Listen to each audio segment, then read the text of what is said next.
Um perfil com 50 mil seguidores recebe R$ 100.000 por uma única publicação. A conta não fecha. Nenhuma marca paga esse valor para esse alcance. E foi exatamente essa anomalia, um número que não fazia sentido, que abriu uma das investigações financeiras mais reveladoras dos últimos anos no Brasil. Porque por trás daquele post patrocinado não havia uma campanha publicitária, havia uma lavanderia. Hoje, vamos rastrear como facções criminosas transformaram influenciadores digitais em peças de um esquema sofisticado para limpar dinheiro do tráfico. Sigam o rastro do papel comigo.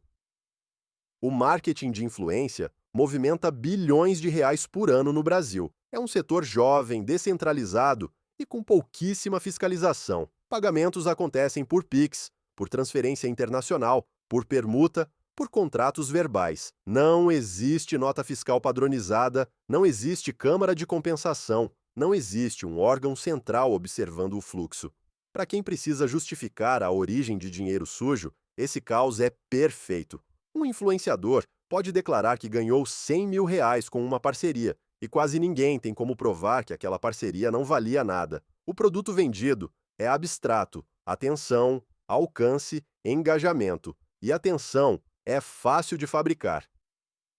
No centro do esquema estão as facções, que precisam injetar grandes volumes de dinheiro vivo na economia formal sem chamar atenção. Ao redor delas, operadores financeiros, geralmente contadores e gestores de tráfego que conhecem as brechas do sistema digital.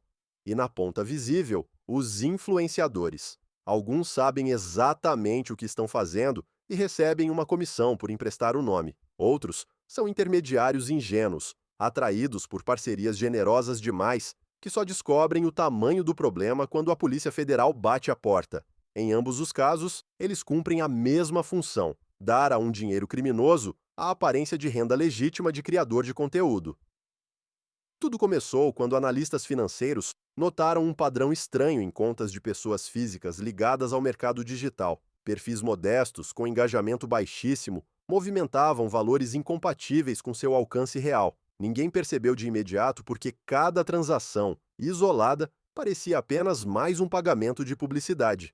Mas havia um detalhe: os ganhos de seguidores aconteciam em saltos artificiais, milhares de novos perfis em poucas horas, comprados em lotes. Esses seguidores falsos serviam a dois propósitos: inflavam o número que justificava o cachê e, ao mesmo tempo, a compra dos próprios seguidores fake funcionava como uma forma de movimentar capital, pagando empresas de fachada que revendiam engajamento. O dinheiro entrava no sistema disfarçado de investimento em crescimento de marca pessoal. A segunda pista veio das marcas. Investigadores rastrearam empresas que patrocinavam esses influenciadores e descobriram CNPJs recém-abertos, sem estoque, sem funcionários, sem operação real. Eram fachadas criadas apenas para emitir contratos e legitimar pagamentos. A empresa pagava o influenciador declarava a renda e o ciclo dava ao dinheiro um documento que parecia legal. A terceira pista mergulhou no submundo das criptomoedas. Parte dos cachês não vinha por Pix, mas em ativos digitais transferidos para carteiras anônimas, depois fragmentados em dezenas de operações pequenas e enviados a corretoras no exterior. Daí seguiam para contas offshore, longe do alcance imediato da Receita Federal. E havia uma engenhosidade adicional. Em vez de concentrar tudo em uma estrela famosa, a rede usava dezenas de micro-influenciadores coordenados. Cada um recebia uma fatia, valores menores e mais discretos, pulverizando o risco. Somados, esses repasses representavam milhões. Separados, pareciam apenas jovens prosperando na internet. A Polícia Federal, em cooperação com o Ministério Público e o Conselho de Controle de Atividades Financeiras, começou a cruzar dados bancários, declarações de imposto de renda e registros de transações em corretoras de cripto. O quebra-cabeça foi montado peça por peça. Cada parceria suspeita era confrontada com a empresa que a pagava, e cada empresa de fachada apontava para um operador, que, por sua vez, apontava para a facção. O ponto de virada foi a quebra de sigilo das carteiras de criptomoeda. O que parecia anônimo deixou um rastro permanente no registro digital. Cada transferência, mesmo fragmentada, estava gravada de forma indelével, e os investigadores conseguiram reconstruir o caminho completo do dinheiro da boca de fumo até a conta offshore, passando pelo post patrocinado. Se você chegou até aqui e está entendendo como esse esquema funciona por dentro, se inscreva no canal e deixe seu like. É esse apoio que permite continuarmos seguindo rastros que poucos têm coragem de seguir. Com as provas reunidas, vieram os mandados de busca e apreensão. Em operações deflagradas em vários estados, agentes apreenderam computadores, celulares, carros de luxo e documentos contábeis de empresas que nunca venderam nada. Contas foram bloqueadas, valores na casa dos milhões foram sequestrados e os indiciamentos incluíram lavagem de dinheiro, organização criminosa e crimes contra o sistema financeiro.